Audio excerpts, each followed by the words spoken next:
You know, this video is one of the first videos that I made. I made Mariveles by day and Mariveles by night. And it was when I was at Mariveles the first time that I decided to start making videos for YouTube. One morning I got up, probably about 4 or 5, had some coffee, and I was getting bored. So I decided to look around for something to do, someplace to go for a ride. Now, it wasn't unusual for me to go down to the jeepney terminal, and jeepneys would head off in all directions. And I would just hop on one that I'd never been to before, sit up in the front, and I would enjoy the view.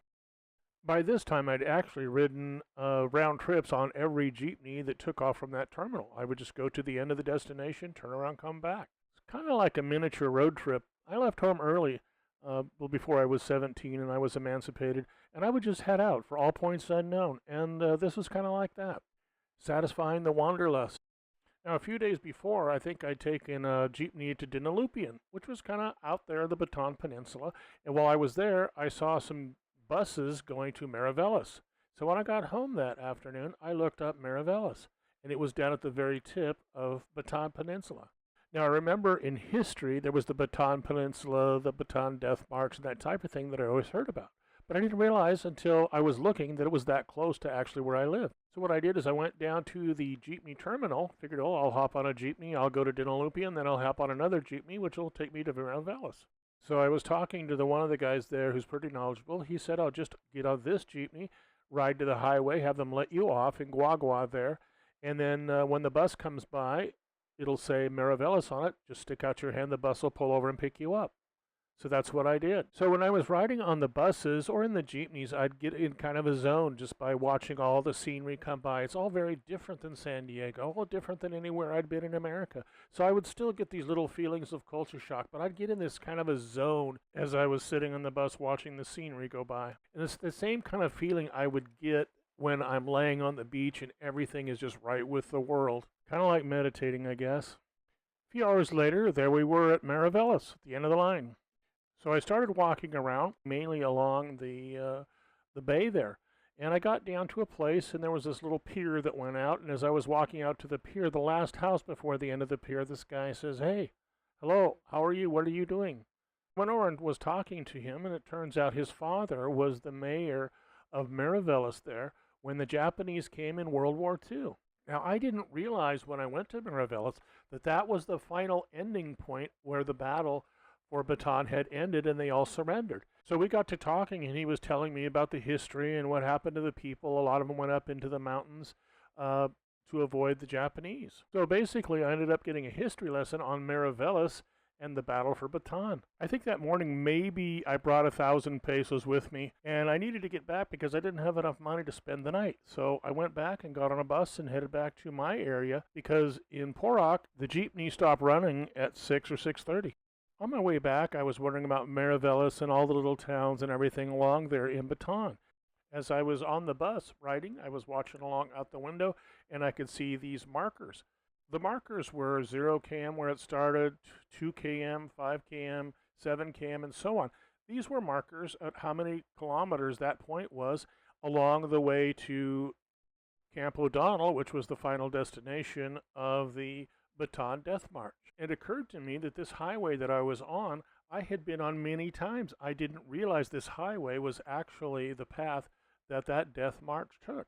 I was realizing on the way back what a fascinating trip it was. And I was really enjoying all of the points of view, the history, and I thought that Mariveles was such a cute little town. Now, I'd only been there for a couple of hours when I figured out that I needed to leave.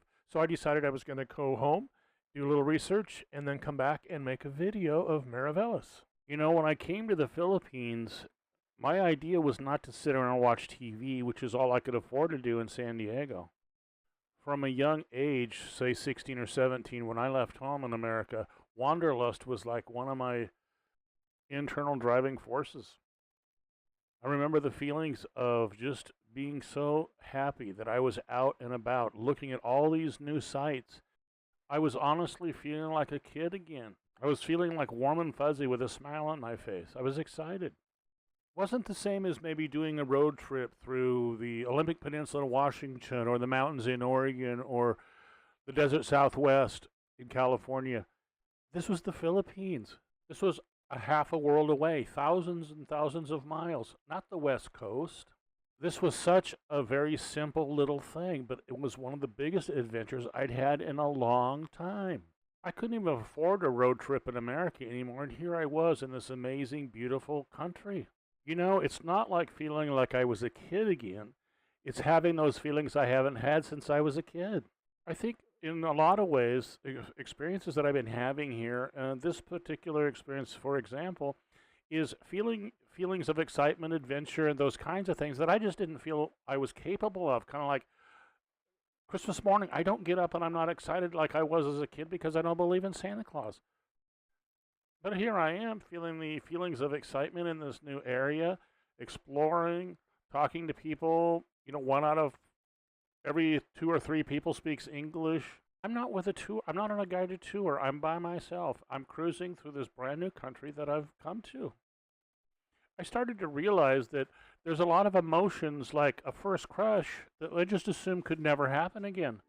I'm telling you, it can.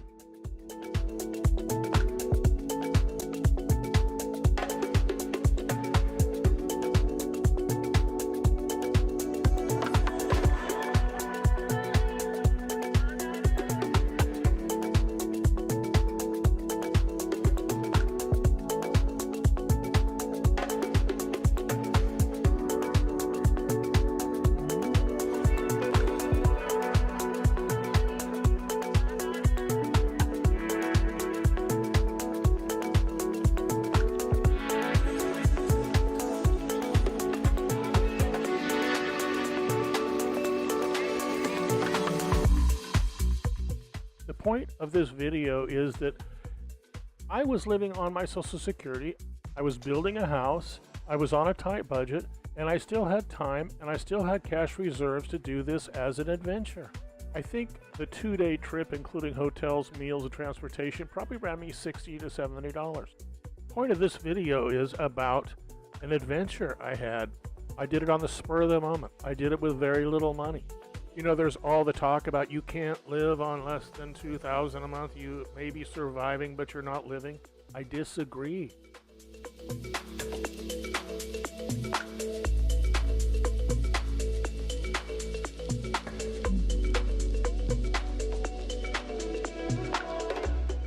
Many times in my videos, you've heard me say, you can do this.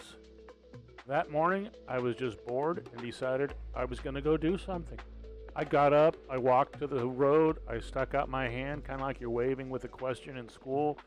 The jeepney stops, I climb in, I go to the next stop, I get out, I do the same thing again, and the bus picks me up. It took me all the way to this little town. How tough is that?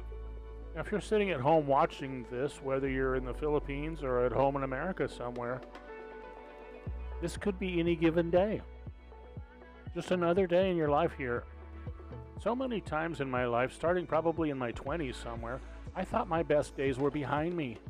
But that's all I knew at the time.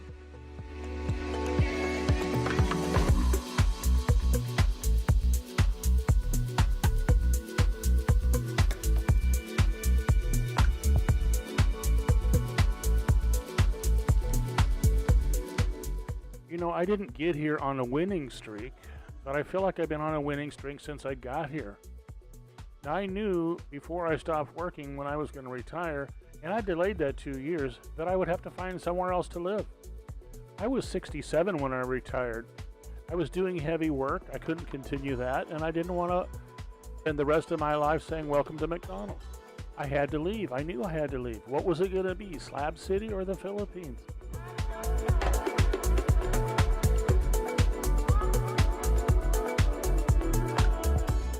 Every day is an adventure, my friend. If you want it, I hope you find your happy place.